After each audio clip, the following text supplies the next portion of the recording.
Situasi terbaru dari Iran, Saudara. Televisi nasional Iran mengumumkan Mujtaba Khamenei sebagai pemimpin tertinggi Iran menggantikan ayahnya, Ayatollah Ali Khamenei yang terbunuh dalam serangan gabungan Amerika Israel.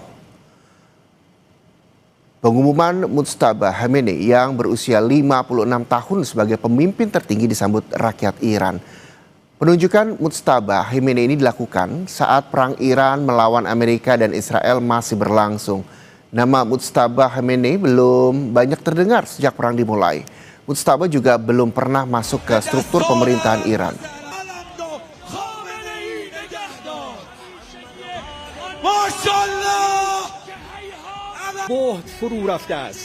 قاطع مجلس خبرگان حضرت آیت الله العظما سید مجتبی خامنه‌ای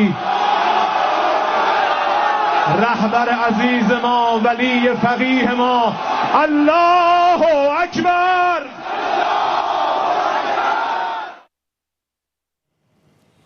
Mujtaba Khamenei juga akan menjabat sebagai panglima tertinggi militer dan garda revolusi Iran. Sebagai Ayatullah, Mujtaba Khamenei ini juga memiliki wewenang atas kelanjutan pengayaan uranium Iran. Mujtaba terpilih atas putusan majelis pakar yang bergontakan 88 ulama Iran yang bertugas memilih pemimpin tertinggi. Allahu Akbar. Dan Saudara, terkait dengan konflik yang terjadi antara AS Israel versus Iran, kita akan tanyakan langsung dengan pakar hubungan internasional UNPAR. Ada Pak Julius Purwadi Hermawan melalui sambungan Zoom. Selamat siang Pak Julius, terima kasih sudah bergabung bersama Kompas TV.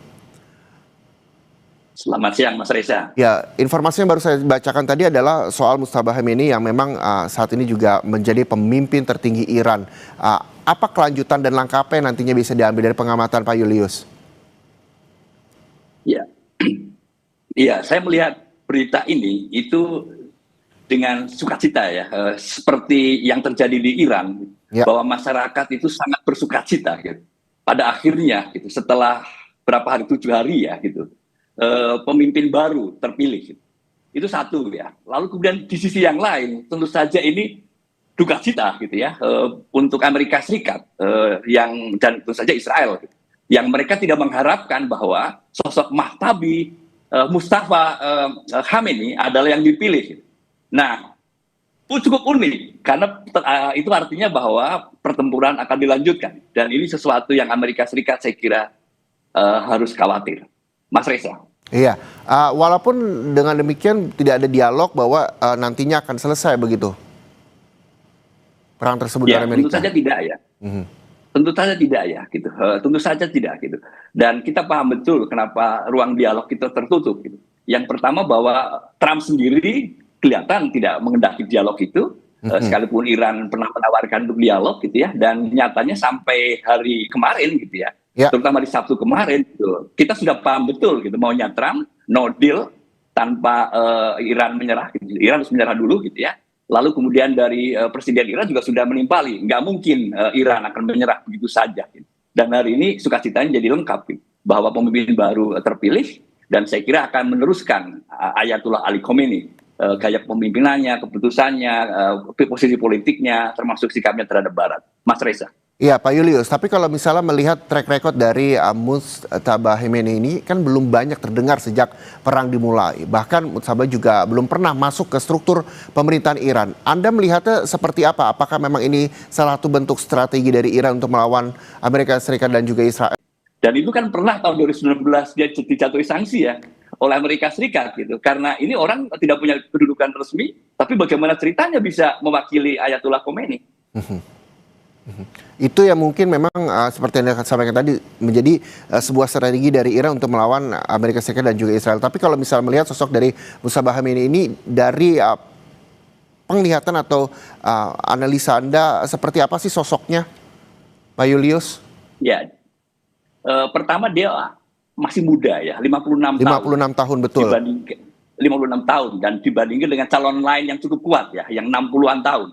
Dan itu mencerminkan cara pandang anak-anak muda lah, kurang lebih lah gitu, atau di usia produktif gitu ya. bagaimana melihat Barat gitu ya. Itu saya kira satu ya, mudah. Lalu kemudian yang kedua, kalau kita melihat respon dari Garda Revolusi Iran, Garda Revolusi Islam Iran, saya kira juga sangat jelas. Mereka akan patuh, akan tunduk, mengikuti apapun yang diperintahkan oleh Mujtaba Khamenei. Saya kira itu menunjukkan bahwa solid ya, ke tingkat solid dan kepemimpinan Iran yang baru gitu, di bawah Mujtaba Khamenei. Gitu. Kesolidan dari pemimpin Iran yang baru Mujtaba Khamenei ini juga diberikan apresiasinya dan juga dukungan oleh seluruh masyarakat Iran. Dengan adanya dukungan masyarakat Iran artinya bahwa masyarakat Iran setuju dengan adanya pemimpin negara Mujtaba Khamenei ini, apalagi di tengah konflik yang terjadi Amerika Serikat dan juga Israel. Apakah memang nantinya ini juga bisa menyelesaikan konflik yang terjadi? Ya, harapan kita semua kan menyelesaikan konflik ya, dan kita sudah merasakan dampaknya, termasuk analisis dampak ke depan ya yang sangat berat gitu. Harapannya kan seperti itu gitu. Ya. Apakah akan secepat ini ya, dalam waktu cepat ini, dalam seminggu ini misalnya akan ada penyelesaian konflik? Saya rasa dan saya melihat bahwa kelihatannya kita tidak bisa berharap seperti itu, Mas Reza. Jadi masih banyak proses yang akan terjadi di Timur Tengah sana, gitu. Termasuk bagaimana pemimpin baru ini akan menjalin hubungan baik dengan pemimpin-pemimpin negara-negara Arab yang beberapa hari ini kan juga kena dampak ya atas serangan rudal-rudal ke aset-aset vital Amerika Serikat. Itu saya kira yang akan di-approach ya, diperbaiki gitu hubungannya dengan negara-negara Arab ini gitu. Nah, kalau itu terjalin dengan baik gitu ya, barangkali kita juga bisa melihat ada prospek ya kedepannya seperti apa gitu, terkait dengan resolusi konflik. Ya Pak Julius, walaupun memang Amerika Serikat dan juga Iran sudah menegaskan bahwa tidak akan ada lagi atau tidak akan ada dialog, dan masih adakah ini peluang sekecil apapun membawa keduanya ke meja perundingan misalnya? Ya, saya dari awal nyebut sulit ya, ruang dialognya sulit. Ya. Tapi sulit itu kan berarti tidak mungkin ya, Mas Reza. Gitu. Dan saya melihat peluangnya nanti pertama negara-negara di Arab perlu menjaga suara yang sama gitu ya. Jangan sampai reaksi mereka terhadap Iran itu justru memperumit dan memperuncing konflik gitu ya. Itu pertama. Lalu kemudian negara-negara di luar Timur Tengah gitu seperti China misalnya atau India atau mungkin Indonesia ya bisa menggalang komunikasi yang lebih luas dengan negara-negara dunia, bagaimana caranya ya menghentikan konflik yang sudah 1 minggu tapi dampaknya sudah luar biasa ini, Mas Reza. Jadi sulit ketika memang ada negara-negara di luar itu untuk bisa berkomunikasi agar perang ini atau konflik ini juga bisa selesai, begitu ya Pak Julius ya? Ya, betul sekali. Betul sekali. Tapi yang juga kalau berbicara soal Indonesia, yang juga menjadi khawatir adalah warga negara Indonesia yang saat ini juga masih terus dilakukan evakuasi oleh pemerintah, khususnya Kementerian Luar Negeri. Gelombang pertama ini ada 32 WNI dari Iran, tepatnya di Azerbaijan, yang juga terus dievakuasi. Lalu dengan gelombang-gelombang berikutnya, gelombang evakuasi ini, Anda melihatnya seperti apa? Gelombang evakuasi memang sudah dilakukan oleh pemerintah, terutama untuk warga negara Indonesia. Yang pertama kita akui bahwa kali ini mungkin lebih sulit ya dan lebih kompleks daripada kalau kita bandingkan Juni tahun lalu ya. Ketika kita lebih fokus ke bagaimana mengevakuasi orang-orang Indonesia yang ada di Iran. Itu satu hal ya. Dan berhasil ya tahun lalu gitu. Nah, sekarang problemnya adalah bukan hanya orang-orang Indonesia di Iran saja, Mas Reza. Kita ingat ada juga di Qatar, ada di Arab Saudi, ada di Emirates, Oman gitu ya. Dan itu jauh lebih luas, dan itu saya kira perlu strategi komprehensif ya di antara para dubes yang dapat tugas di sana untuk berkomunikasi, berkomunikasi yang menjaga komunikasi dengan warga Indonesia yang ada di sana tetap survive. Dan saya kira kalau pekerja migran yang ada di sana barangkali gitu ya charge-nya lebih baik gitu ya daripada misalnya jemaah umroh ya yang sekarang ada di sana gitu ya yang masih terjebak gitu, atau turis ya warga Indonesia yang ada di sana. Itu saya kira perlu dipikir dengan sangat matang, dan kita berharap sekali ada strategi yang holistik yang dilakukan oleh dubes-dubes yang ada di negara-negara Timur Tengah gitu ya, dan moga-moga gitu ya semua warga Indonesia akan selamat kembali ke Indonesia. Adanya strategi yang holistik seperti apa misalnya, Pak Julius? Ya, kita tidak tahu ya siapa saja yang ada di sana gitu. Selama ini kalau warga negara hadir di sebuah negara, gitu, lalu kan akan memberikan laporan ke perwakilan Indonesia yang ada di sana. Apakah ke KBRI atau konsulat jenderal. Itu kan gitu. Nah kalau mereka melaporkan, oke, gitu ya. Tapi problemnya kan gitu, Mas Reza, ada orang datang pergi misalnya ke Singapura, ketemu dengan orang Timur Tengah, lalu kemudian dibawa menjadi pembantu misalnya di Iran gitu, atau di Arab Saudi gitu, kan ceritanya lain gitu. Jadi bersyukur ya kalau data kita memadai, data kita cukup gitu ya, siapa-siapa saja yang ada di sana. Tapi jangan lupa ada juga warga negara Indonesia yang tidak terdata.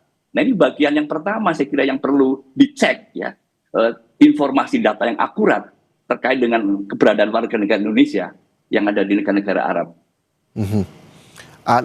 Apa yang memang harus dilakukan oleh Kedubes misalnya dari sejumlah negara Timur Tengah begitu yang terdampak dari konflik ini sendiri untuk bisa secara cermat dan secara tepat mendata warga negara Indonesia agar proses evakuasi, gelombang evakuasi ini juga bisa berjalan dengan baik begitu, Pak Julius? Ya, saya kira kan KBRI sudah merilis ya, nomor-nomor kontak yang bisa dihubungi oleh warga negara Indonesia. Itu step pertama yang kita harus apresiasi. Satu gitu. Tapi posisi kita kan menunggu itu, gitu. Menunggu bahwa warga kita akan mendaftarkan diri. Nah sekarang proaktifnya, ini juga bagian dari strategi yang sangat penting yang harus dilakukan oleh perwakilan kita di sana. Nah karena evakuasi ini kan tidak mudah Mas Reza ya, jalur darat pasti akan panjang sekali ya. Kalau kita bicara tentang Arab Saudi, Qatar, gitu, kemudian Oman, termasuk Yordania, saya harus sebut itu gitu. Jadi tidak mudah gitu ya untuk membangun jalur gitu ya yang aman bagi warga kita gitu. Dan pastinya kita harus memastikan bahwa warga kita secara logistik itu juga aman. Kesehatan mereka juga perlu dijaga. Itu juga bagian yang lain Mas Reza. Sebelum pada akhirnya mereka bisa diterbangkan kembali ke Indonesia. Nah kalau mau diterbangkan kita belum bisa menentukan waktunya kapan Mas Reza. Itu yang saya sebut dengan strategi yang holistik. Oke, proses pendataan dari warga negara Indonesia juga masih terus berlangsung dan kita berharap bahwa proses pendataan ini juga dengan mudah bisa diterima dan seperti tadi Pak Julius sampaikan bahwa adanya proaktif dari warga negara Indonesia untuk bisa menyampaikan kepada KBRI di sejumlah negara. Pak Julius, kita harus jeda sejenak karena usai jeda kami masih akan kembali berdialog dengan pakar HI Universitas Parahyangan dengan Bapak Julius Purwadi Hermawan. Pastikan Anda bersama kami.